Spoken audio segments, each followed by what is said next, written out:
ಪೂಜ್ಯಾಯ ರಾಘವೇಂದ್ರಾಯ ಸತ್ಯಧರ್ಮರತಾಯ ಚ ಭಜತಾಂ ಕಲ್ಪವೃಕ್ಷಾಯ ನಮತಾಂ ಕಾಮಧೇನುಹೇ. ನಮಸ್ಕಾರ ವೀಕ್ಷಕರೇ, ನಾವು ಹಿಂದಿನ ಸಂಚಿಕೆಯಲ್ಲಿ ಉತ್ತರಳ್ಳಿಯಲ್ಲಿರುವ ಪೂರ್ಣ ಪ್ರಜ್ಞಾ ಲೇಔಟ್ ರಾಯರ ಮಠದಲ್ಲಿ ಬೃಂದಾವನಕ್ಕೆ ಅಭಿಷೇಕ ಹಾಗೂ ಶ್ರೀ 108 ವಿದ್ಯಾಸಿಂಧು ಮಾಧವ ತೀರ್ಥ ಗುರುಗಳಿಂದ ಪೂಜೆ ಕೈಂಕರ್ಯಗಳು ನೆರವೇರಿದವು. ಇವತ್ತಿನ ಸಂಚಿಕೆಯಲ್ಲಿ ಶ್ರೀ ರಾಘವೇಂದ್ರ ಸ್ವಾಮಿಗಳವರಿಗೆ ಬಗೆ ಬಗೆಯ ಅಲಂಕಾರಗಳನ್ನು ಮಾಡಿ ಆನೆಯ ಮೇಲೆ ಕೂರಿಸಿ ಪ್ರಾಕಾರೋತ್ಸವವನ್ನು ಮುಗಿಸಿದ ನಂತರ ಶ್ರೀ ರಾಘವೇಂದ್ರ ಸ್ವಾಮಿಗಳವರ ಬೃಂದಾವನಕ್ಕೆ ಮಹಾಮಂಗಲಾರತಿ ಸಮರ್ಪಿಸಲಾಯಿತು. ಜಯ ರಾಘವೇಂದ್ರಾಯ ಸತ್ಯಧರ್ಮರತಾಯ ಚ ಭಜತಾಂ ಕಲ್ಪವೃಕ್ಷಾಯ ನಮತಾಂ ಕಾಮಧೇನವೇ. ಹರಿ ಓಂ ಹರಿ ಓಂ ಹರಿ ಓಂ. ರಾಘವೇಂದ್ರ ಸ್ವಾಮಿಗಳವರ ವಿಶೇಷಣದಿಂದಲೇ ಪ್ರಸಿದ್ಧವಾಗಿರುವ ಶ್ರೀ ಕಲ್ಪವೃಕ್ಷ ಕ್ಷೇತ್ರ ಪೂರ್ಣಪ್ರಜ್ಞಾ ನಗರದಲ್ಲಿ ಶ್ರೀ ಕಲ್ಪವೃಕ್ಷ ಕ್ಷೇತ್ರ ಎಂಬತಕ್ಕ ವಿಶಿಷ್ಟವಾದ ರಾಘವೇಂದ್ರ ಗುರುಸಾರ್ವಭೌಮರ ಒಂದು ದಿವ್ಯ ಸನ್ನಿಧಾನ, ಮೂಲಮೃತ್ತಿಕಾ ಬೃಂದಾವನ ಸನ್ನಿಧಾನ ಇದೆ. ಇದನ್ನು 2016ನೇ ಇಸ್ವಿಯಲ್ಲಿ ರಾಘವೇಂದ್ರ ಸ್ವಾಮಿಗಳ ಮಠದ ಪೀಠಾಧಿಪತಿಗಳಾದಂತಹ ಶ್ರೀ ಸುಬುಧೇಂದ್ರ ತೀರ್ಥ ಶ್ರೀಪಾದಂಗಳವರ ಅಮೃತಹಸ್ತದಿಂದ ಈ ಒಂದು ರಾಘವೇಂದ್ರ ಸ್ವಾಮಿಗಳವರ ಮೃತ್ತಿಕಾ ಬೃಂದಾವನವು ಪ್ರತಿಷ್ಠಾಪನೆಗೊಂಡಿದೆ. ಅಂದಿನಿಂದಲೂ ಕೂಡ ಇವತ್ತಿನವರೆಗೂ ಪ್ರತಿನಿತ್ಯ ಪೂಜಾ ಕೈಂಕರ್ಯಗಳು, ವಿಶೇಷ ಪಂಚಾಮೃತಗಳು, ವಿಶೇಷ ಹಸ್ತೋತಾದಿಗಳು ಮತ್ತು ಜೊತೆಗೆ ವಿಶೇಷವಾಗಿ ಬಂದಂಥ ಭಗವದ್ಭಕ್ತರಿಗೆ ಯಾವುದೇ ಜಾತಿ ಮತ ಅನ್ನದೇ ವಿಶೇಷವಾಗಿ ಅನ್ನದಾನವನ್ನು ನಿರಂತರವಾಗಿ ಮಾಡ್ತಾ ಇದ್ದಾರೆ. ನಮ್ಮ ಶ್ರೀಮಠದ ವ್ಯವಸ್ಥಾಪಕರಾದಂತಹ ಸ್ಥಾಪಕರಾದಂತಹ ನಮ್ಮ ನಾಗೇಂದ್ರ ಅವರು ಬಹಳ ಭಕ್ತಿಶ್ರದ್ಧೆಯಿಂದ ಬಂದಂಥ ಭಕ್ತರುಗಳಿಗೆ ವಿಶೇಷವಾಗಿ ಅವರು ಕೇಳುವಂಥ ಅನುಕೂಲತೆಗಳು ಅಂತ ಏನಿದು ಆ ಅನುಕೂಲಗಳನ್ನು ಕೂಡ ಮಾಡಿಕೊಡ್ತಾರೆ. ಬಂದಂಥ ಭಕ್ತರಿಗೆ ರಾಘವೇಂದ್ರ ಸ್ವಾಮಿಗಳವರ ಸೇವೆಗೆ ಅನುಕೂಲವಾಗುವಂಥ ವ್ಯವಸ್ಥೆಯನ್ನು ಮಾಡ್ತಾರೆ.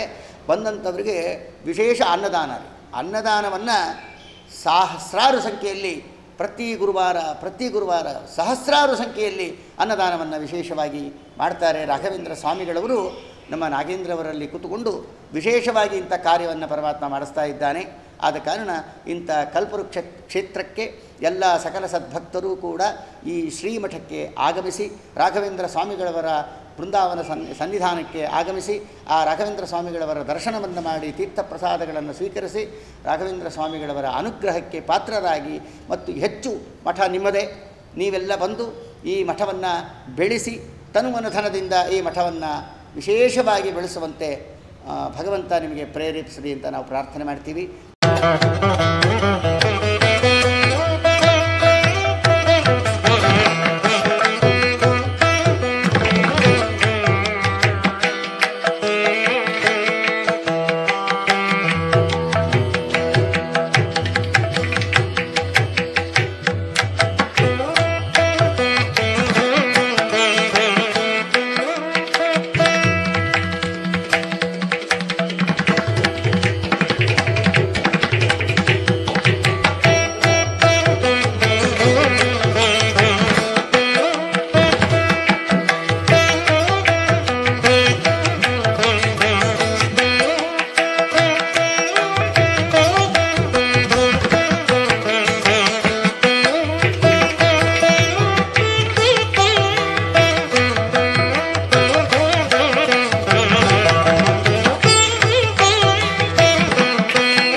ಹರೇ ಶ್ರೀನಿವಾಸ. ನನ್ನ ಹೆಸರು ರಶ್ಮಿ ರಾವ್.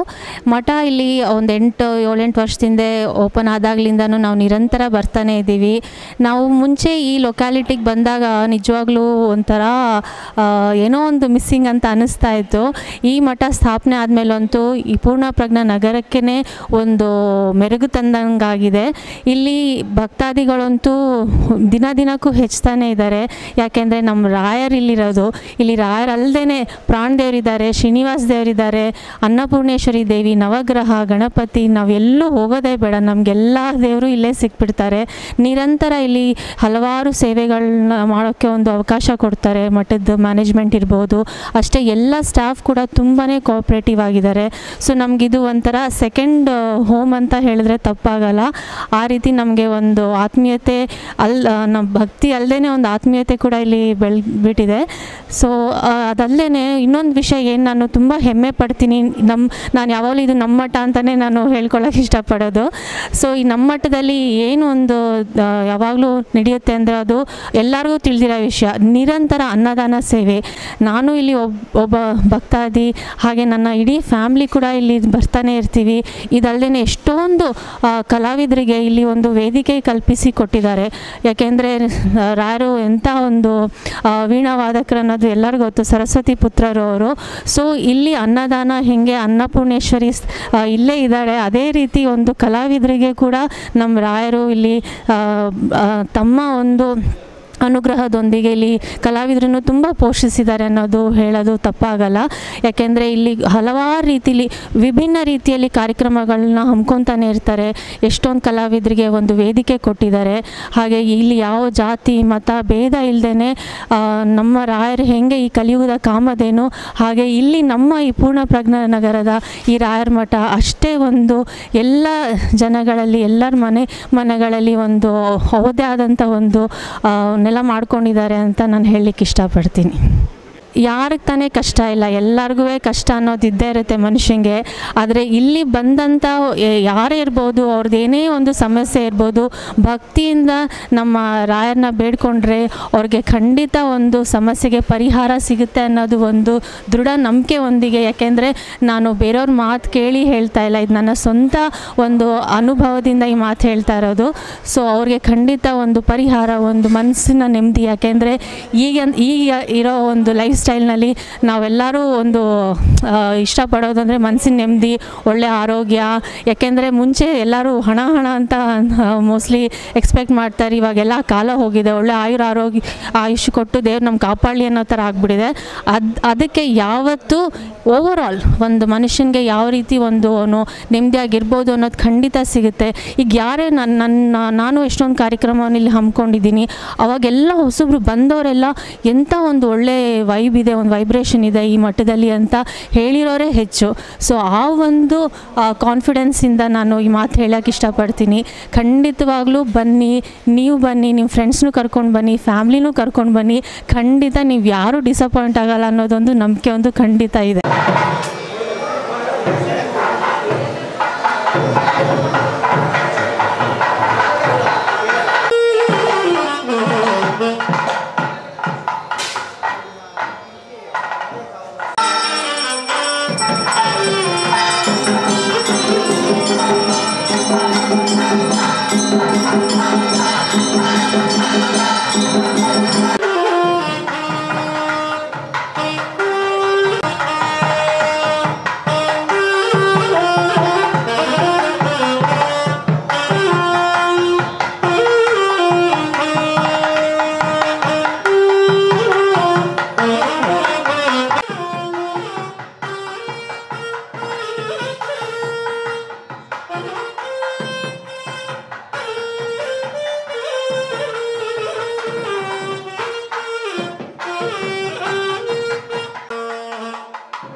ಶುಕ್ಲಂ ವರದರಂ ವಿಷ್ಣುಂ ಶಶಿವರ್ಣಂ ಚತುರ್ಭುಜಂ ಪ್ರಸನ್ನವದನಂ ದಾಯೇ ಸರ್ವವಿಘ್ನೋಪಶಾಂತಯೇ. ಪೂಜ್ಯಾಯ ರಾಘವೇಂದ್ರಾಯ ಸತ್ಯಧರ್ಮವ್ರತಾಯ ಭಜತಾಂ ಕಲ್ಪವೃಕ್ಷಾಯ ನಮತೇನ್ ಕಾಮಧೇನವೇ. ನನಗೆ ಸಕಲ ಸಂಪತ್ತು ಕೊಟ್ಟು ಎಲ್ಲ ಕೊಟ್ಟು ಆಯುಷ್ಯ ಆರೋಗ್ಯಂ ಕೊಟ್ಟು ಎಲ್ಲರನ್ನು ಕಾಪಾಡಲಿ ರಾಯರು. ನಮಗೂ ಎಲ್ಲ ಥರದಲ್ಲೂ ಎಲ್ಲ ಅನುಕೂಲತೆಯಲ್ಲೂ ರಾಯರು ಯಾವುದೂ ಕೈ ಬಿಟ್ಟಿಲ್ಲ. ಹೆಜ್ಜೆ ಹೆಜ್ಜೆಗೂ ಎತ್ತುತ್ತಾನೇ ಇದ್ದಾರೆ. ನಾನು ಸುಮಾರು ನನ್ನ ಬುದ್ಧಿ ಬಂದಾಗಿಂದನೂ 40 ವರ್ಷದಿಂದ ರಾಯರನ್ನ ನಂಬಿದ್ದೀನಿ. ತುಂಬ ಎಲ್ಲದರಲ್ಲೂ ಅನುಕೂಲ ಆಗಿದೆ. ನಮ್ಮ ಅಳಿಯ ಮಗಳು ಎಲ್ಲ ನಂಬ್ತಾ ಇದ್ದಾರೆ. ಎಲ್ಲ ಅವರೂ ರಾಯರ ಭಕ್ತರೇನೇನೆ. ನಮ್ಮ ಮಗನ್ನು ನಮ್ಮ ಹಸ್ಬೆಂಡು ಕೂಡ ಅವರು ಬಂದು ಅವರು ಮಾಡ್ಕೊಂಡು ಹೋಗಿದ್ದಾರೆ. ನಮ್ಮ ಮಗ ಒಬ್ಬ ಬಂದಿಲ್ಲ ಅಷ್ಟೇನೆ. ರಾಯರಿಗೆ ಅದು ಯಾವತ್ತು ಕರೆಸ್ಕೊಳ್ಳೋ ಅದೃಷ್ಟ ಇದೆ, ಅದನ್ನು ಕಾಯ್ತಾ ಇದ್ದೀನಿ. ಎಲ್ಲರೂ ಬಂದು ರಾಯರ ಅನುಗ್ರಹ ತಗೊಂಡು ಎಲ್ಲ ಚೆನ್ನಾಗಿ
ವಾರವೂ ಸಾವಿರಾರು ಭಕ್ತಾದಿಗಳಿಗೆ ಅನ್ನದಾಸೋಹ ನಡೆಯುತ್ತದೆ.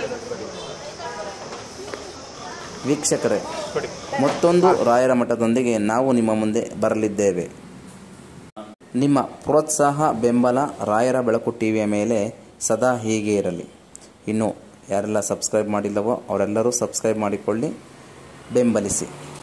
ಮುಂದಿನ ಸಂಚಿಕೆಯಲ್ಲಿ ಮತ್ತೆ ಭೇಟಿಯಾಗೋಣ. ನಮಸ್ಕಾರ.